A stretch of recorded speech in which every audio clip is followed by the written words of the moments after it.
the identities of the suspects, but supports the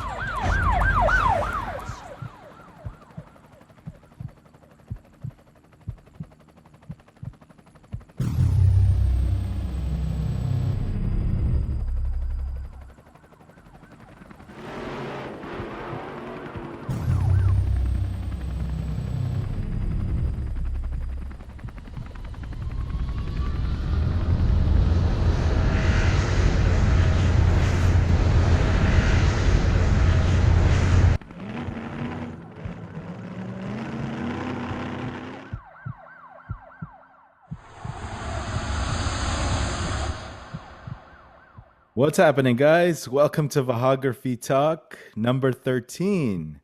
And today we have Kevin Shahinian, an amazing, talented cinematographer, wedding. I mean, I didn't even want to call you a videographer, but I mean, that's just, I had amazing, talented Kevin Shahinian from Pacific Pictures, co-host Baron. Hello, Baron. Hello, Kevin. How you guys doing? Good. Thanks so much for having me. Oh, thank you for joining us. Wow, man. I must say, I'm looking forward to this talk. First of all, this is right up my alley. I'm in the wedding industry.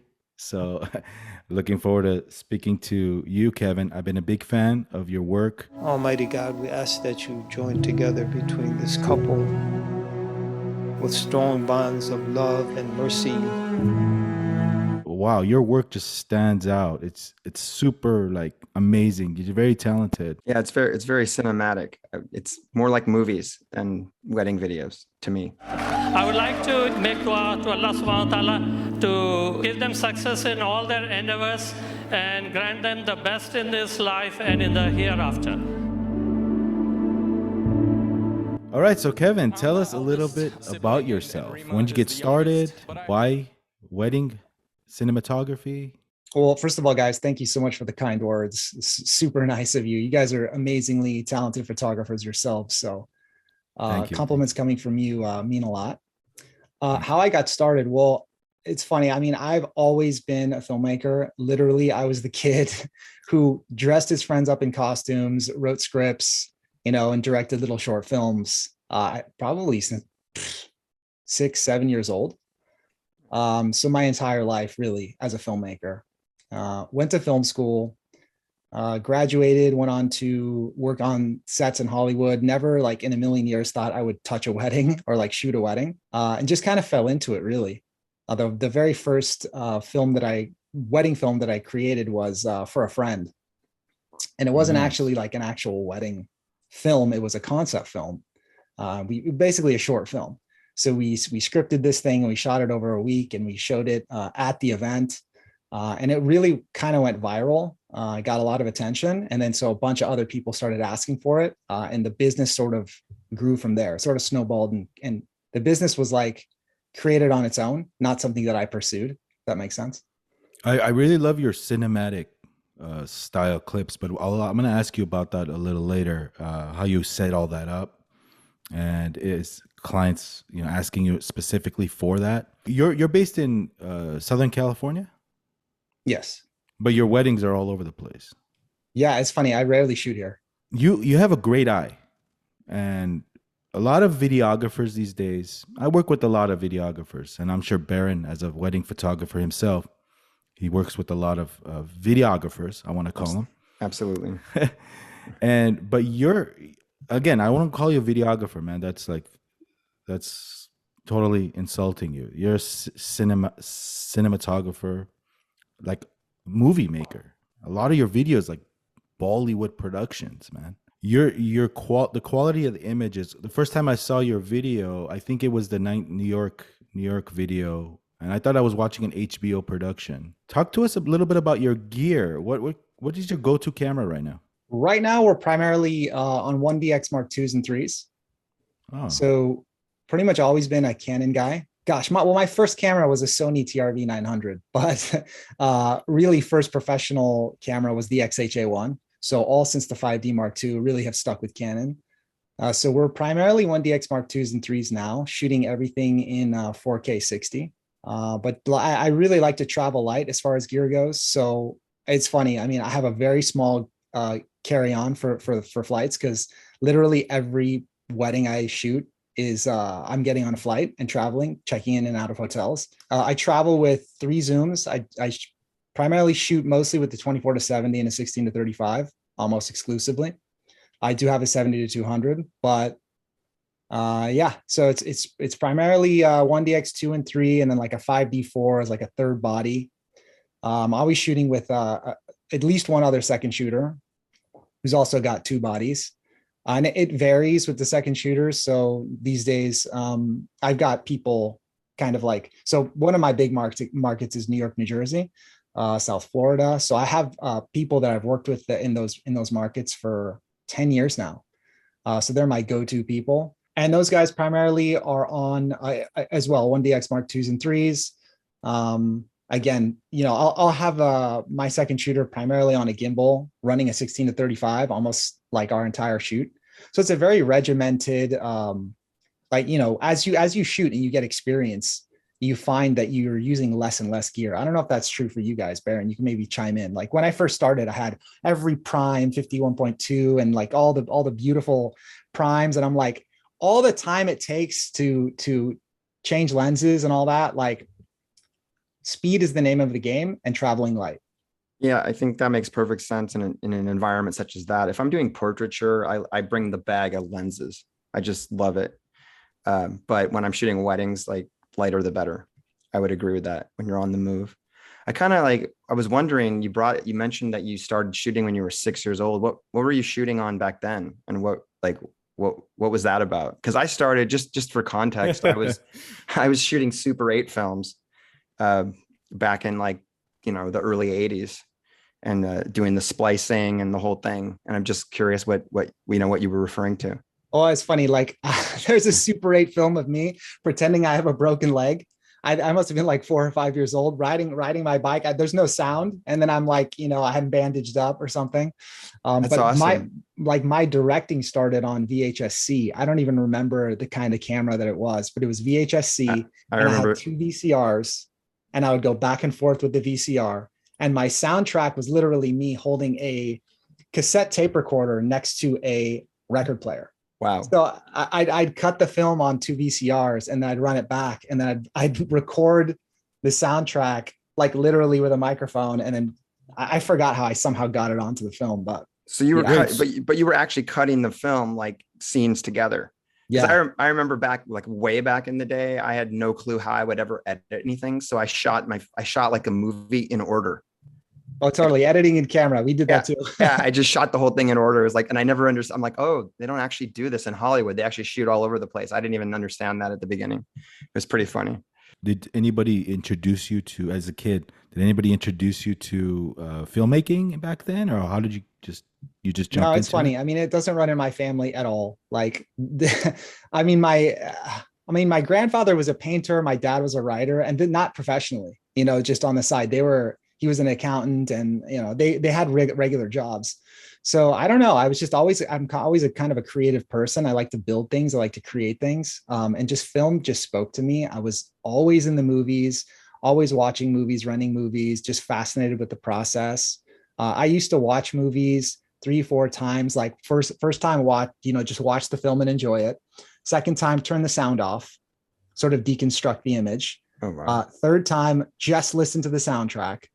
And then I would get fascinated, and I'd go out into the backyard and sort of like recreate scenes and you know, sort of to understand how the film process worked. A lot of your clients are Indian, and Indian weddings are 2 or 3 day events. I've shot a couple of Indian weddings, and they're just so elaborate and big and huge, you know, everything, you know. So I've seen some of your concept films that you put out. One, I think, I was watching, filmed in Moscow.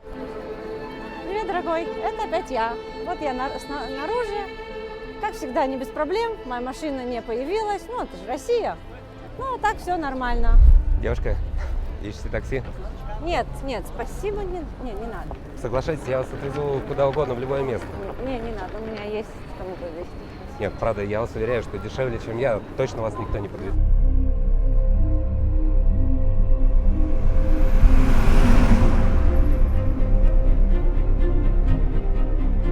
Badass, man. Badass. So jump back onto the gear side of things. You mentioned the 1DX Mark II and 3. By the way, great cameras for photography. But I will say, if I could jump in, you mentioned being as light as possible, and those guys aren't that light. So, totally. So yeah. I'm wondering if are you going to make a move to like the mirrorless, or what are you thinking? The R5C is supposed to be rumored to come out, so maybe that'll do it for you. Yeah, for sure. Yeah, no, totally. I'm not a fan of those big 1D bodies at all. Yeah. Wait. You tried the mirrorless cameras? You've tried them? I mean, I've played with them. I haven't shot real world with them. I've seen the tests and I've talked to friends. I know there's workarounds, but for me, I mean, I need 100% rock solid 4K 60 all day for, like you said, 3-4 days. So I can't deal with any issues or unreliability like that. Yeah. See, for cinematographers, it's different. You know, Baron, you and me, photographers, right? We don't have issues like that. But with video, and especially, you know, high-end clients like Kevin has, there's no messing around, man. Yeah. That camera doesn't turn on. There's no going back. But so your major, I don't want to say problem, but your major concern for the mirrorless R5, R6 is the overheating. You want a reliable camera, and it hasn't been proven yet for you. Yeah, I shoot all 4K 60 all day. So if for shooters that are shooting 4K 60 snippets, the camera works great. I think some people are still shooting 1080. I shoot 4K 60, so that's what I need.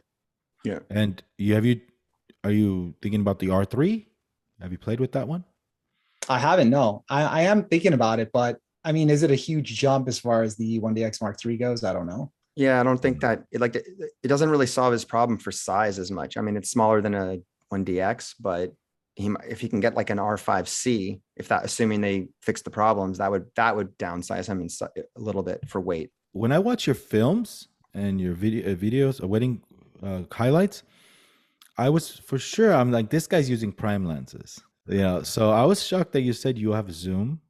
And do you ever use prime lenses? I really don't. Oh wow, that's interesting. And another thing I thought your crew was about 7 or 8 guys. Seriously, to do this kind of work, I mean, I was like, man, this guy has a big crew. There's no way he's pulling this off with 1 or 2 guys. Do you do the drone work, or is that part of your crew? Yeah, so this last couple of years, I've been doing it all myself. Okay. I really actually take pride in. I mean, that's a really nice thing for you to say, Vahagan. I take that as a compliment, but I definitely get that from clients as well. Like, do you have 5 or 6 people? Like, are my guests going to go crazy because you just a like giant crew going to come to my event? And we're a very small footprint. It's literally me and a second shooter almost every shoot. Rarely will I have a third person. So you want to be like a fly on the wall. Just want to capture the moments. You know, a lot of these guys in LA and a lot of in my market, 5-6 cameras, and I want the crane and this and that. It's like, but with you, it's like the opposite. You don't want to even be noticed. You want to do your job. You don't want to, you don't want to have cameras all over the place in your shoots, and that's awesome. I mean, we definitely went through the phase of cranes, probably like a 5-year phase of the Jimmy, like a real Jimmy jib, not just a small, like a 30-foot massive crane with the operator. I know exactly what you're talking about. Mm-hmm. And yeah, we were getting clients who were like, oh, well, this is part of the show off. You know, we want to have this cool crew, and everybody's like, wow, it's on camera, but those days are gone. Some of these guys have that big crane and their name, so-and-so video production, all right, all over the crane. It's like, wow, so. There's guys that fly drones indoors now. So instead of just bringing the crane out, they'll just have a drone, which I think is really silly. I think it's totally unsafe to do that. I mean, there's some really amazing like FPV pilots out there, but for the most part, when I see indoor drone, I just cringe because it's just unnecessary, Since you mentioned drone, let me ask you about your drone shots, because your drone shots are spectacular. You said you do the drone? I do. Okay. Do you prefer, like, how much of that time does that take from the wedding? Like, do you have to find some time beforehand to do the drone shot, or? Yeah, for sure. I mean, it's a run and gun day. So whenever we have time, carving out the time and then just kind of like running off and, I have 5 minutes and just getting a shot. Oh, that's awesome. What's your drone of choice right now? Right now, Mavic 2 Pro. Probably gonna, man, this is like a humbling profession because the constant need to stay on the cutting edge and invest in new gear. I mean, the Mavic 3 just came out, so probably upgrade to that, but Mavic 2 Pro right now. There's like a new drone every like 3 months or something. What about like for audio, some of those remote locations, are you using just like Zoom recorders, or like what generally, how is that done with your stuff? Yeah, so we'll generally run 3, 4, 5 different sources just because you can never have enough backups. Right. They're actually like really small digital recorders. Yeah, some Zooms, some Tascams. So I'll run like, we'll definitely patch into the house if the house has a board, run like a splitter through the DJ system. And then during specific parts of the day, we'll mic people, put little lav mics on people. So you literally cannot never have enough audio sources when it comes to film. Yeah. And I feel like you can forgive bad picture here and there, but you can't forgive bad sound. Yeah. Your sound, especially when like the parents are giving a speech, it's so clean. Thank you to my new husband for everything that he does. He's amazing, and I can't wait for everyone to get to know him more on my side. Yeah, it's really tough because you're like a one-man band and you're trying to shoot and you can't monitor the audio. Yeah. No one else is going to monitor it for you. So, you know, having like great recorders that have limiter functions, that have like decent auto levels, that can really save you. You know, like we'll put in blanking on what it's called, but the attenuator, like the inline pads, because a lot of boards and DJs will give you line levels, which are really super hot for these little recorders. The preamps aren't that good. So we'll get these inline pads and drop it down like minus 20 dB just to make sure. And then we'll run like, I'll run one minus 20 dB and then another one like minus 30 dB. And then those will have like 2 or 4 tracks, different levels. So you're having like, 10 audio tracks, and then you get the one that sounds perfect and you end up using that one.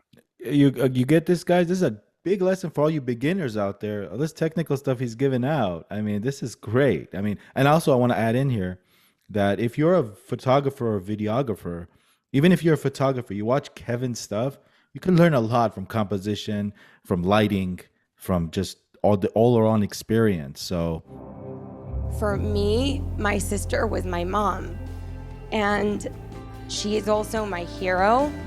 She has taught me the power of being independent, and I am very lucky because I have stood on the shoulder of a giant.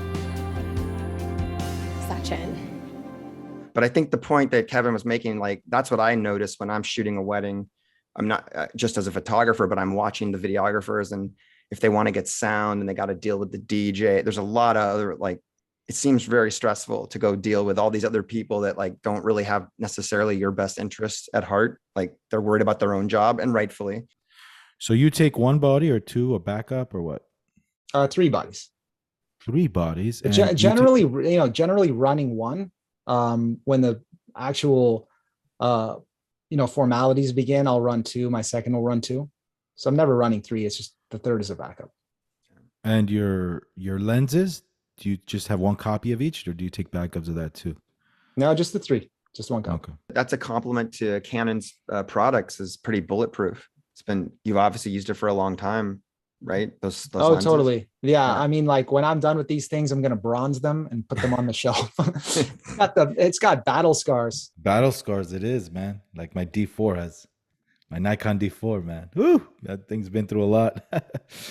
So I noticed you use a lot of natural light and just beautiful. Like for example, when the bride's putting on her makeup and the hair, and use a lot of that window light. When do you find it necessary to use any kind of those square LEDs or off-camera lighting? Very rarely. So generally, I'm a huge fan of natural light. As much as I can, I'll use natural light. So the LEDs come into play when there's just not enough light. Honestly, it's just a supplement.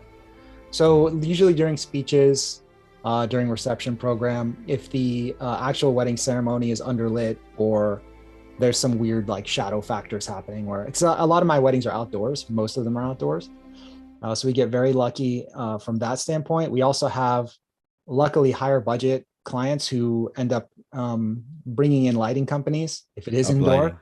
So there's a full lighting setup, you know, trusses, all kinds of lighting there. So part of my part of the day is actually working with the lighting team that's on site. So I'll end up like having a setup time with them, setting color temps and everything. And then if I really have to, which is rare, I'll throw in a little LED, but I don't like doing that. So you don't have this off-camera big lights flashing.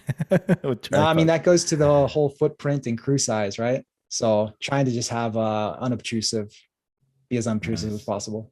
What about like well, I guess that's it's not a gear question. So I was going to ask about his scripting and like how, like some of these videos are like little stories, obviously. And obviously it's a story of the wedding day, but each one is a little bit different. How does that come together? Well, I mean, it's two different things. So as far as the concepts, like Hagen was talking about Flawless, some of the one we did in Moscow, those are just straight up short films. Yeah. So those are scripted like a film would be. I thought Flawless was like, when I watched that, I was like, is this like a trailer for a major picture? Like, that's what I thought. I was like, this looks like a trailer for like a major motion picture. Yeah, totally. So we get to know the client, and then we'll pull a nugget from their story, something that stands out, whether it's how they met, how they fell in love, how they, the proposal, whatever the case may be, whatever really stands out. Right. And then just turn that into literally like a Hollywood film. Yeah. And I'll just go through and write a script. We'll cast actors and we'll shoot, it's like a 5-7 day shoot. About the script. So you're saying you write your own stuff? Oh yeah. Yeah. Wow. Man, what are you doing? We're doing weddings, bro. You should be in Hollywood. That's funny. Like, so many people ask me, what am I doing? Still shooting weddings? I have a blast. It's so much fun. And I don't have to ask like anyone's permission. I don't have to go ask for money. I'm having a blast. So. No, I mean, I'm just kidding. Obviously you have full control over your production, which is awesome. In Hollywood, you probably, but as far as, the people really ask me like, what do you like? Why don't you stick to portraits? Why do you do weddings? It's a moneymaker. It's a moneymaker. You can't really make money shooting a lot of portrait. You can, but it's going to be hard to make a living shooting portraits and headshots, Baron knows. So we do weddings. We enjoy it. I don't enjoy the hours, but I really enjoy these foreign cultures. Obviously being able to go do destination shoots, it's so much fun just to travel. That's awesome. So I feel like the answer to why are you doing weddings and the fact that it's a moneymaker, for me, my enjoyment comes in the culture and the destination. So those two things for me as a visual artist are super inspiring. Those locations that you shoot at, I mean, wow. Baron, can you imagine doing a photo session at some of these places? Yeah, no, it's absolutely amazing. It's really cool. I totally like, I don't really have even much to say as a comment to that because you said it perfectly. I agree with what you just said 100%. I think that'd be amazing to go those places and just visually be able to mess around over there. That's amazing. It's great. So going back to your concept videos, we'll touch up on that. Do the client request that, or do you offer it, or is that a separate extra charge? How does that work? Yeah, it's a very specialized niche thing.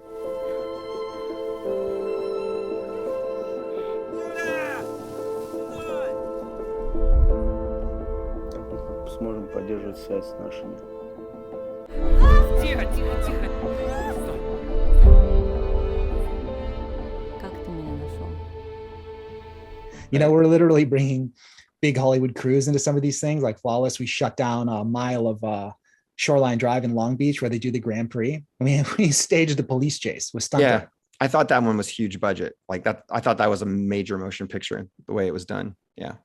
And you got those police cars and all that, and wow. Yeah, we got all that. I mean, literally like a full-on production. But some of the other concepts that you did with the I don't want to butcher the name, but in Moscow with what was it called? The title? Matryoshka, like the Russian Matryoshka doll. No, that was a smaller scale. It's literally the bride and one other actor. That was the setup. So we just kind of shot very guerrilla style throughout Moscow. So that's the bride in there, is the real bride that you're going to do their wedding. That's the bride. Yeah. And an actor, a real actor, like the mom. That's a real actor. Yeah. You're often getting permits for places like if you're shooting in public, like that, or is it just if it's guerrilla? I guess you don't have to. Obviously, you did for Flawless, like obviously. But like what's the sort of line for when that becomes sort of required?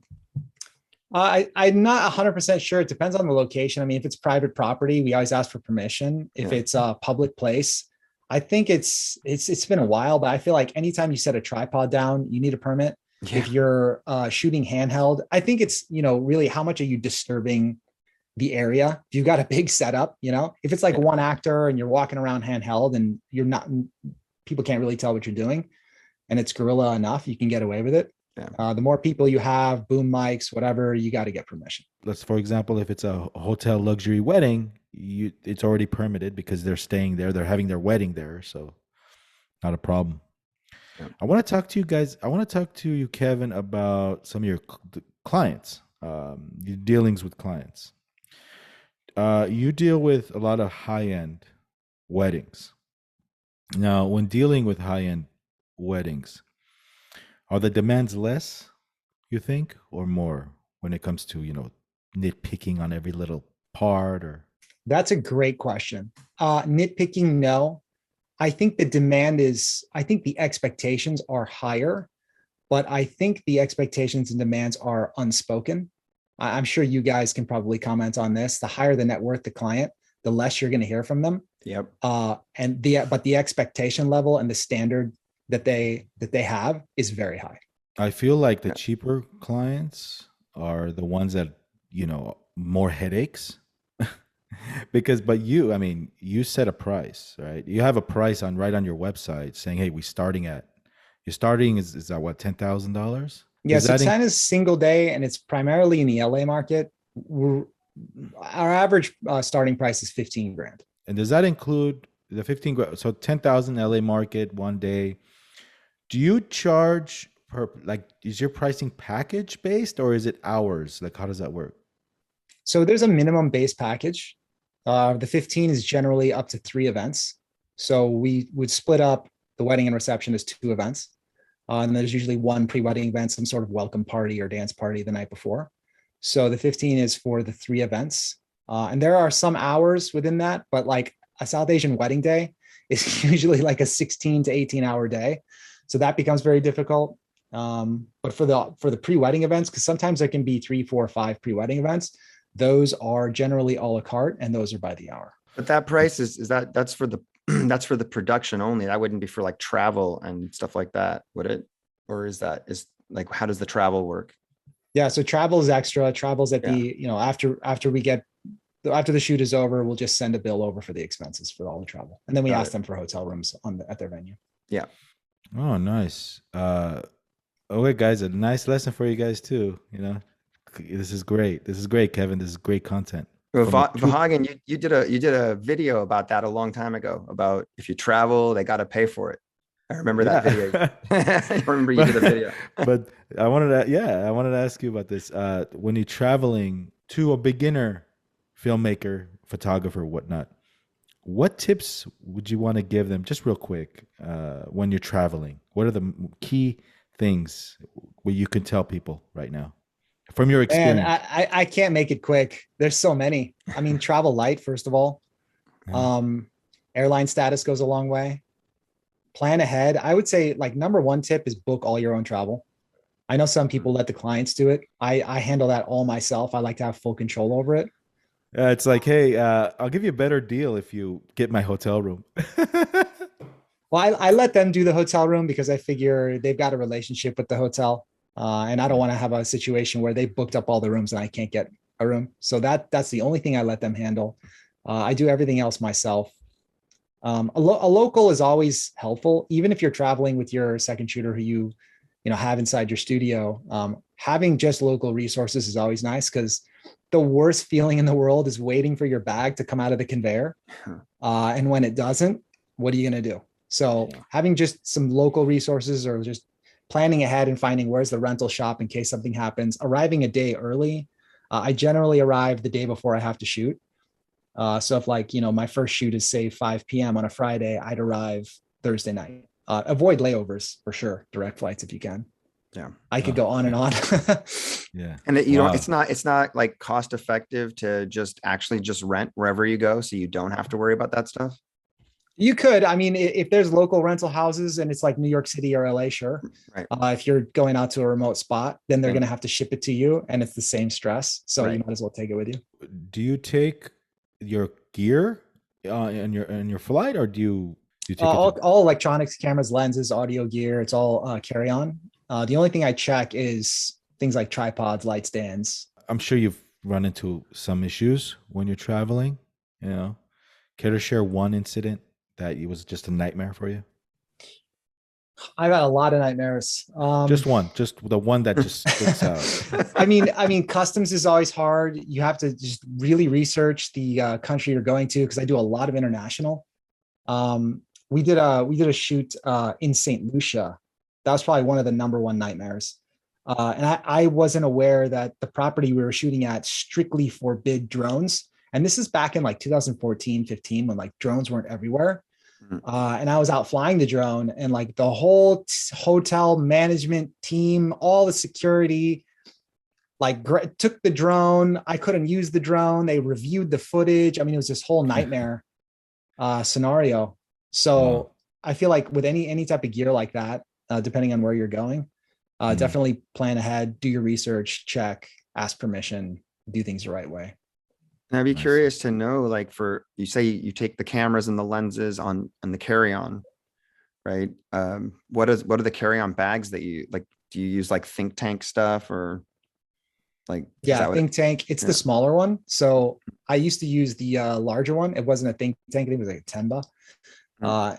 And in some situations where you may have to like rearrange stuff, because sometimes I'm flying on smaller like regional jets, right? So I like to be able to put both under the seat. So it's the one think tank. I think it's the smaller one that fits under the seat.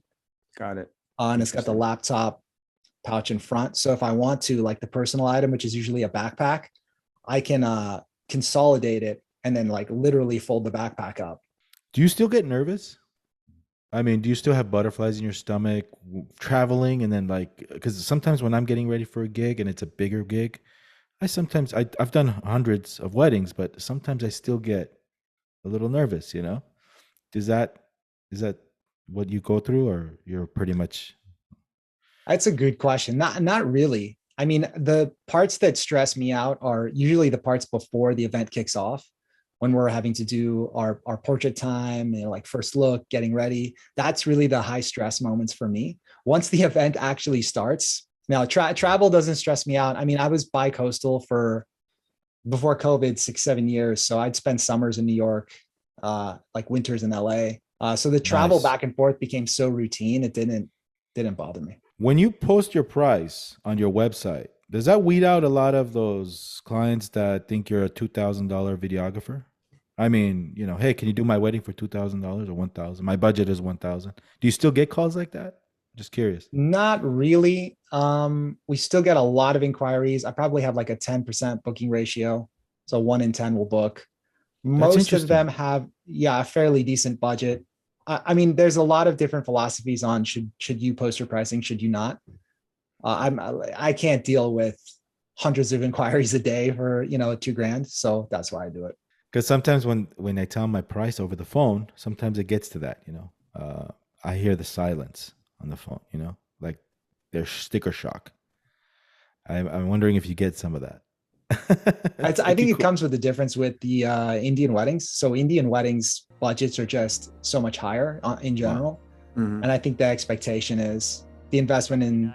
And they also value photo and video quite a bit. So that's another reason why I love doing Indian weddings, is they really put a high value and an importance on what I do. Let's talk about unrealistic expectations. Okay, a client watches your stuff, your work, and says, wow, castles, horses, fairy tales. But their wedding is simple, banquet hall, regular church, if you do that type of work, which I'm pretty sure you do sometimes, but is it kind of daunting task to make it look like that amazing clip that they watched? Oh, sure.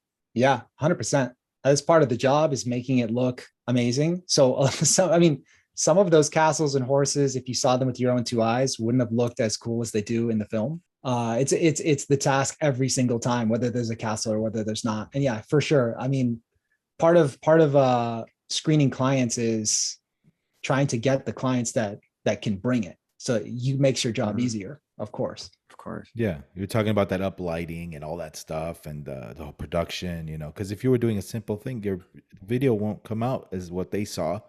And they come back and say, how come I didn't like my pictures? I didn't like my pictures. Well, did you have a wedding like this? I saw the samples and my pictures don't look nothing like the samples I saw. Well, was your wedding like this? But I was wondering, I was going to ask, like, some of the you said you shoot 4K 60 exclusively. Do you shoot like 10-bit? Like, what's the codec and like you're using typically? Is it? Well, I think the 1DX is 8-bit. I'm not 100% sure. I don't know either. Well, the 1DX Mark III might. I don't actually know either. I don't know. 3 is 10-bit. Yeah, but yeah, I mean, I'm not like I'm not a gear snob or like a number snob. Definitely 4K 60. So some of my shooters, like A7S III shooters, I'll have them shoot 10-bit. And that's a chore for some of the NLEs out there and the laptops out there. Now we have the M1 and the Max and all that, so we can go through it. But we have two ends of the chain, the production and the post-production, that kind of have to like stay in lockstep. When there's an 8K camera that comes out, it's kind of worthless if you can't edit the footage. You know? Yeah. In the past, you would shoot with 8-bit with like a flat profile or something. Is that, and then that... Yeah. So I don't shoot any weddings in log. So it's all just kind of a very low contrast, low sharpness, like a moderate color. Not so flat, but not totally baked in. Like trying to shoot raw on a 1DX Mark II for a wedding, the time you will spend bringing that image back into like, you know, a decently saturated with contrast, like the time you will spend on that, it's not worth the latitude you get. I totally agree with that, but like I don't have nearly like even in the ballpark of experience like you have. So I was just wondering like what you are able to get away with shooting like even like 8-bit, because I sort of feel that way. I feel like some 8-bit stuff can look really, really good, and you're proving that. Like to me, you have to be very careful. Like, I mean, you can't go crazy and like underexpose or like harshly overexpose. You have to get it really good in camera. I think it's probably the best answer to your question. Getting it almost to a finished product in camera as you can. Now you implemented 4K a few years back, right? You weren't doing 4K before. Yeah, I shot my first 4K wedding, I think 2017. So do you edit in 4K? Yeah, edit and deliver in 4K. Deliver in 4K. I know people that shoot 4K and deliver 1080 so that, you know, they can use the 4K to punch in. But to me, it's like, if you're going to shoot 4K, you should deliver 4K. And when you deliver, is it a link they download? Is it a flash drive? How do you give it to the client? It's both. So they get an online streaming link. It's like a private website with all their films on it, and they can watch in 4K because they have a lot of family overseas. So they do need it online. And then we do these really nice, really high-end boxes. They're like engraved. They get a USB drive. We do custom hard drives. It's a really nice presentation. So both physical and online. Shit, for 20K, they're better, right? Totally. Yeah, you don't want to just hand someone a link. So you And you know what's funny, Vahagan, is the time that it took me to find the actual boxes and drives, and that was very difficult because you're totally right. Like the experience from beginning to end needs to be high end. And just getting like USB drives that looked super high end, that was really hard to do. Yeah. Oh man, it's just like crazy. One thing that strikes me amazing for about you, Kevin, is that, like you said, you're not a gear snob, right? So a lot of these guys online, they talk about gear so much, right? Oh, this camera doesn't have this. I need this. Focus, follow, whatever. But their work is like, what the, you know? I mean, and here you doing amazing work with equipment that some might think is dated, you know, in the video realm of things. So I find that amazingly awesome. You know, you don't care so much about the technical aspects of your camera or having all these lenses, but you know how to use your gear very well. So. I really am fascinated by the art side of things. You guys are super talented photographers. I was excited to talk to you because I get excited about like where we find our inspiration and how we create the art that we create. Like, to me, that's more fascinating. And I've been doing, I don't do them anymore, but I used to do workshops, and those were really the focus of my workshops, not nearly as much on gear, although it's a very technical art. You know, we're like technical craftsmen. We're not painting with paints. We're using technology. So you have to be on top of that. And if you're doing high-end work, it needs to look high-end technically. Like, I would love to ask you guys, you know, like, where do you find your inspiration? Like, how do you stay original? Because that was one of the things that I tried to help a lot of people who would take my workshops, is how to develop a voice, like how to create a voice as an artist. So, Well, I mean, my inspiration, I don't know if I can ask you guys that question. From Kevin Shahinian. Yeah, I mean, guys like you, like I said, I like to refer to people when they ask me questions about gear, brush up on your skills. A customer calls you and says, Kevin, I want my video in 8K. What do you tell them? I tell them we're currently shooting in 4K 60. And if we're going to do 8K, it's probably going to take a little bit more in terms of the budget to make that happen. Yeah. Got it. And if that happens, what are you going to do? Like, what will you rent your gear? Or what will you rent? I still want to, it's speed. It's all about speed. So if it's 8K, it's probably going to be the R5. There's no way to say no to them. You know, it's like, part of my process is, and I'm sure you guys do this too. You know, you've had your first few years in business when you had the nitpicky people, and then you had people who would ask you for changes. And this, you know, this goes to your question, like when a client asks you for something that maybe you don't normally do, is you've probably developed a process at this point where they feel heard. And this comes into the pre-production process for me. So making sure that they get their input in, because you have some clients who just don't have time for this. I have like a lot of busy doctors and lawyers that could care less, just want me to do my thing.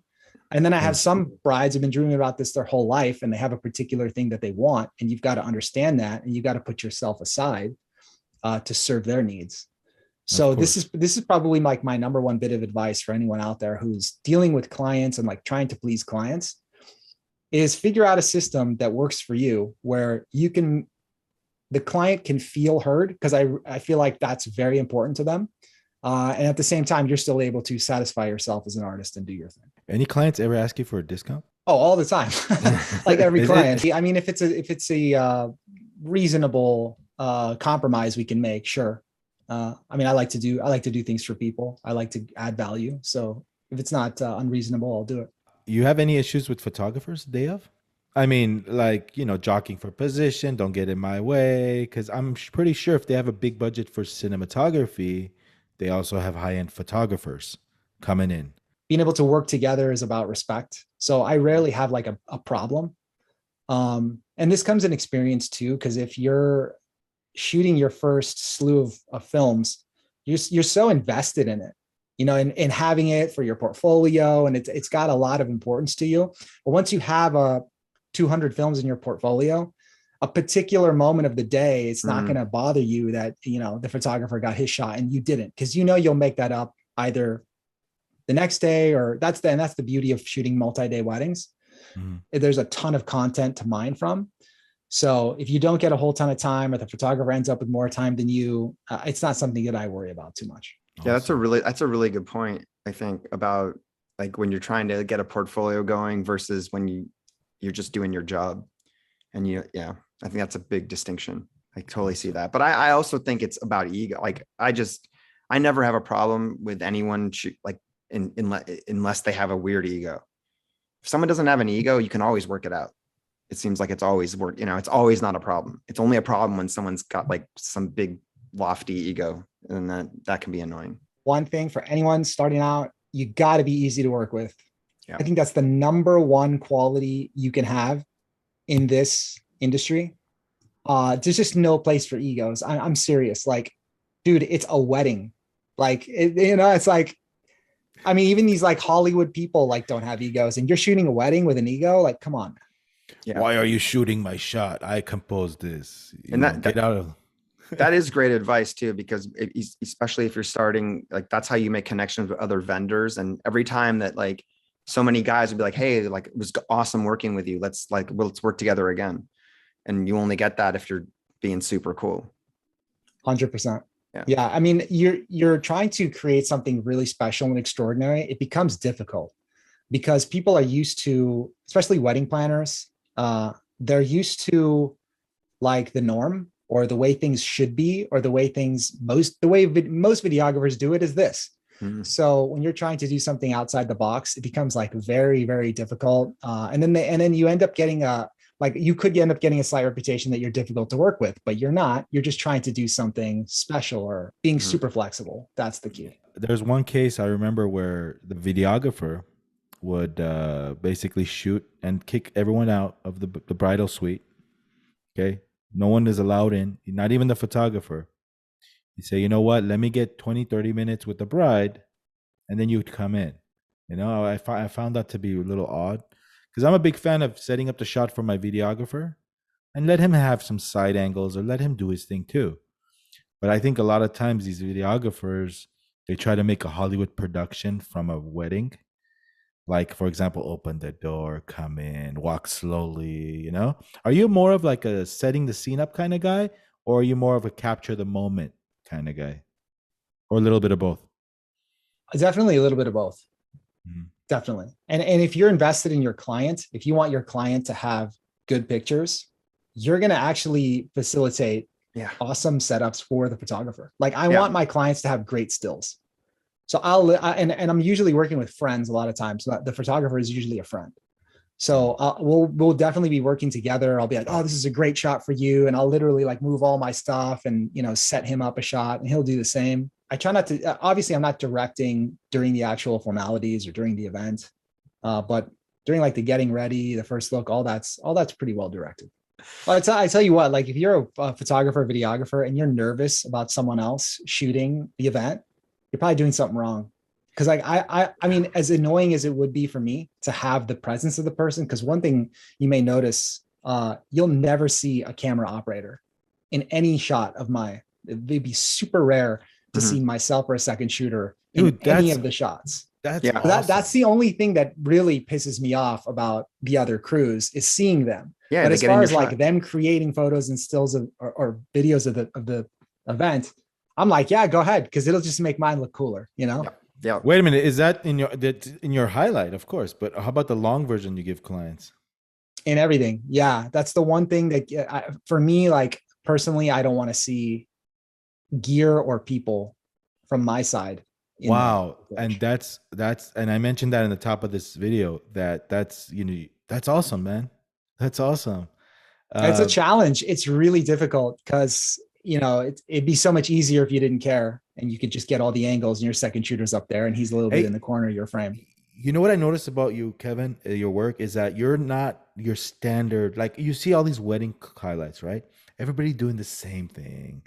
Like, for example, the first dance comes around and they spin around the bride a few times.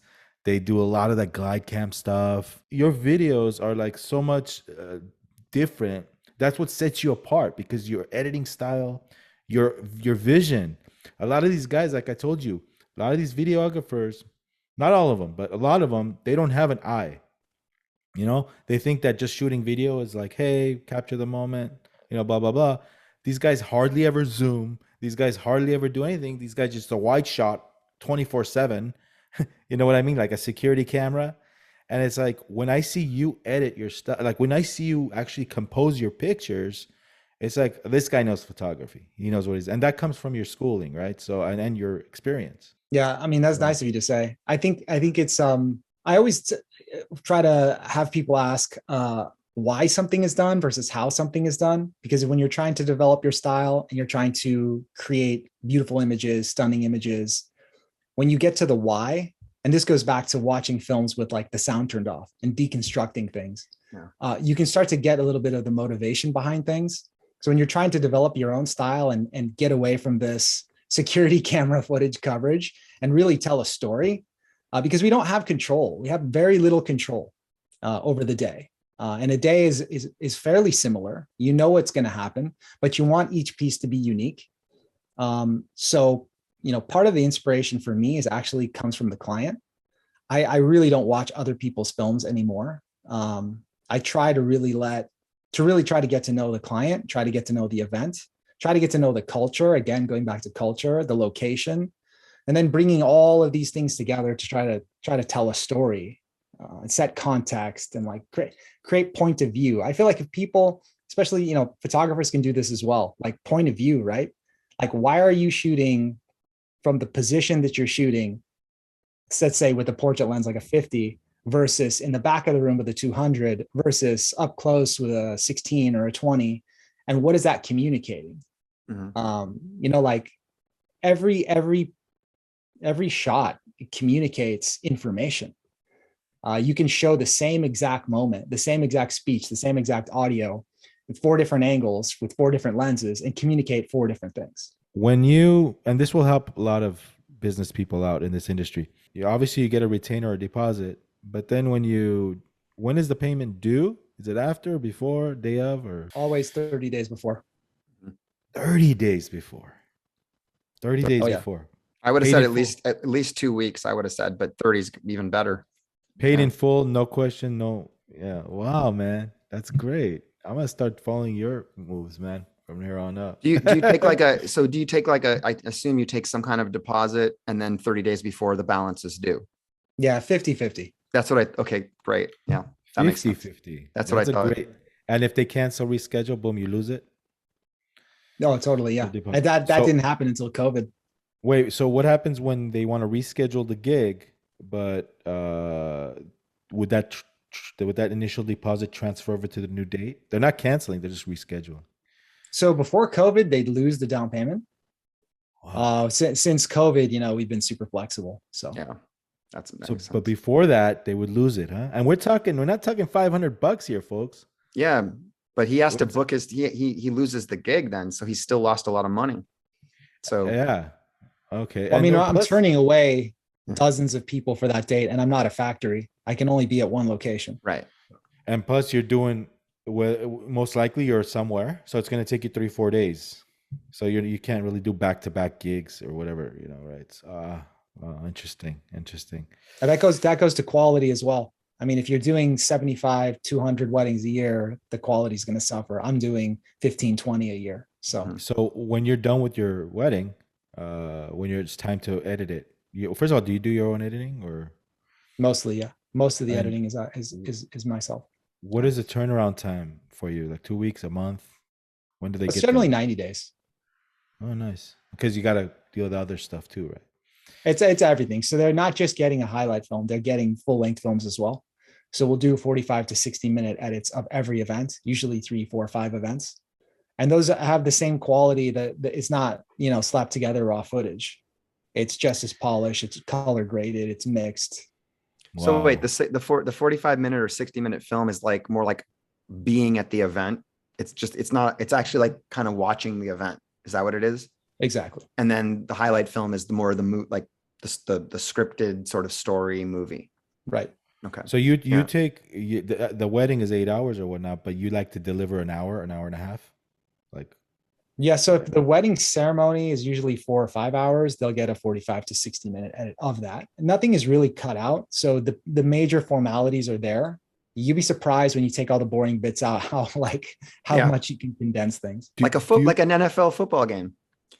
It's like they said, if you watched it without commercials, like the whole game is like, I don't know. It's so short, but anyway. But do you? I'm pretty sure you don't give them every dance clip. I mean, you film it, but you edit it, or you don't film some parts of the wedding. No, we shoot everything. They also get the raw footage as well.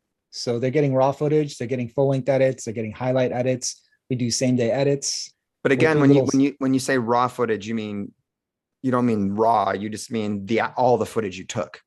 Literally from the camera, from the card to the hard drive. Here you go. Got it. Now, do they tell you I want this, I want that, or you pretty much use your judgment on the edits? The edit is so the doc edit is there's really no sort of pick and choose. It's not like a made to order thing. It's like Baron said, it's like being there. It's literally like the best seat in the house. Yeah. So Kevin, you were talking about like some of the like the social media aspect of stuff. Like what like tell us about that. What your thoughts were. Yeah, I mean, I'm super fascinated by this because we are in the social media generation now, and everyone is shooting content on their phone. Yeah. So, vertical televisions are a thing now. I just saw a film like a promo for a TV in a rich person's house, and the guy went zzz, and he rotated it like that, and he was watching vertical video. Wow, that's incredible.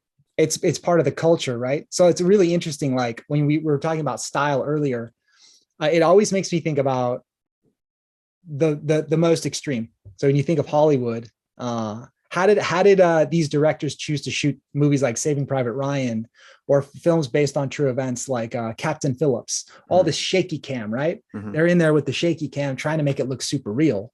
Where I'm over here with a gimbal and a drone trying to make it look super polished and produced. I'm doing the exact opposite. Yeah. So that's incredible. It's really funny how the culture kind of shifts people's sensibilities. And now that everything is so immediate and everyone has a camera in their hand, I think it's going to be really fascinating to watch, like over the next 5-10 years, where like Hollywood goes. Cause I can't remember who it was, but it's like a very well-known celebrity was talking about their social media account.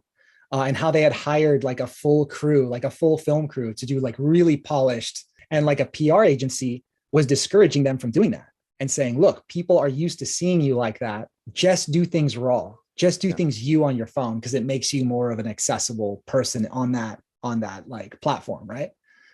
So I think all of these things go to that question you asked, Vahagan, in terms of style. Like, what are you trying to achieve? What information are you trying to convey? I mean, this guy has a full film crew and he's deliberately choosing to just shoot on his phone because it makes him look and feel a certain way. So these are all like decisions you need to think about as an artist, as a photographer and filmmaker. And as an interesting aside to the point you made about the vertical TV, because people are watching video so much on phones now, especially over Instagram, like Reels or TikTok or whatnot. So you're shooting more traditional, you're shooting landscape. Or actually you're shooting 16, is it 16:9 that you're, I noticed that your films seem to be more of a 16:9 ratio sometimes. Is that true, or am I crazy? No. So it's 16:9, but then I'll actually mat it off to 235. So I'll take an extra liberty and crop. Like it's like shooting Super 35 and then cropping for 235. Okay, got it. Cause that makes sense. Cause I thought it was even more than 16:9. But anyway, the point is it's a horizontal frame. So if someone, like one of your clients says, hey, are you able, like, I want to watch it on my iPhone. Like, are they able to, like, man, it's crazy. Yeah. It's super frustrating because there's a very deliberate reason for 235. I mean, some people think it just looks epic, so they'll do that. But for me, I mean, I can do so much more in terms of conveying relationships, short-sighting people, putting people on sides of the frame, showing the relationship between a person and the location. Like vertically, I think that would be like a whole nother mindset to try to really think about. I don't even know where to begin with that because I'm like, imagine Lawrence of Arabia shot vertically. I don't even know how that would work. So phones are, I like the horizontal format so much better, but we grew up with that. I just wonder if someday, based on what you're even saying, that TVs are even being made to tilt. I wonder, and people, the more they use phones, like as time goes on, I wonder if like 30 years from now, if vertical will just be like the standard format, and there won't, horizontal will be like archaic and old. Right. Who knows? Yeah. Are you a big music guy? What kind of music you listen to?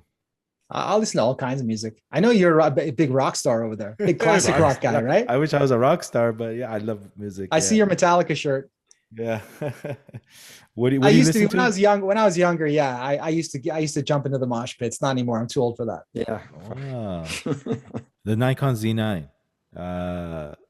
It's doing great things for video, man. I know you're a Canon guy. But he's trying to recruit you now. Yeah.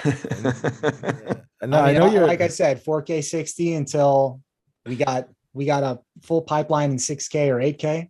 Yeah. If it gives reliable 4K 60, I'm all over it. One of the reasons Vahagan brought up the Nikon is because the new Z9 that's coming out, they're claiming that it can shoot 8K. It's 8K 30, I believe, but they can shoot 8K for like over 2 hours straight with no overheating. And so 4K, I think, is basically virtually unlimited based on your CF card. So that's why. Is it shooting to CF card? What's it shooting to? CF Express B, both slots. I don't think it shoots to both slots though, but it is using CF Express B, and it is full frame, and it does 4K up to 120. But it also has codecs. It's got 10-bit internal. It's got tons of. It's got 10-bit. It's got 10-bit internal, and it's going to have 8K 60 internal RAW in a firmware update in the spring. Kevin's raising. So an I eyebrow. literally don't. I'm not loyal to any brand at all. Like I if I could shoot like amazing video on a phone, I will do it. You know. Oh, I'll tell you, this thing is incredible. Like because Nikon has been known. Nikon is an engineering company first and foremost, and they are the smallest of the three. Like of Sony, Canon, and Nikon, they're like by far the smallest company. But they're very specific. So because they're the smallest, they have to really laser focus on like what they're doing. But when they decide to do something right, it's really done right. That's why like the D850 was such a great camera for its day. Z9 is promising to be sort of that thing now for the mirrorless, but it's brand new. Like they're shipping it like in 2 weeks, but they have great lenses. The Z lenses, like for what you shoot with. Great lenses. I'm concerned because Nikon hasn't been a player for the last decade. I know. You know, not in video. In video, they've never been a player. But although most people don't know this because the 5D Mark II is not the first, or is the 5D? I can't remember. That's not the first video camera in an SLR.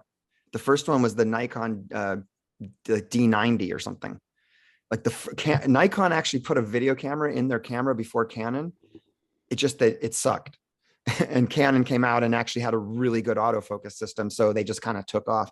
But flash forward to 2021/2022, Nikon arrived. Like their Z9, I haven't used it obviously, but from what all the reviews are showing, if it is the way they're claiming, it's about as good as it gets right now. I'd love to see a real world test because all the specs on paper, like they never mean much. Well, guys are using it. Like, do you know Taylor Jackson? Have you ever heard of him? He does highlight videos for weddings as well, but nothing like what you do. More the standard 2-3 minute highlight video, mainly photographer. But he just put a video out just today where he's taking the Z9 all around, like he's shooting on snowboarders, like jumping off things. And he's like, yeah, it's pretty impressive. Can you imagine a Z9 in Kevin's hands? And yeah, I think he'd kill it. Nikon will snatch you up. I don't know, man. I'm in love with my Canon colors so much so that I've put up with motion JPEG for the last 4.5-5 years when I could have just been shooting H.265. You know, I'd like to see real world tests and how the colors render and all that good stuff. Hey, we're here trying to recruit him.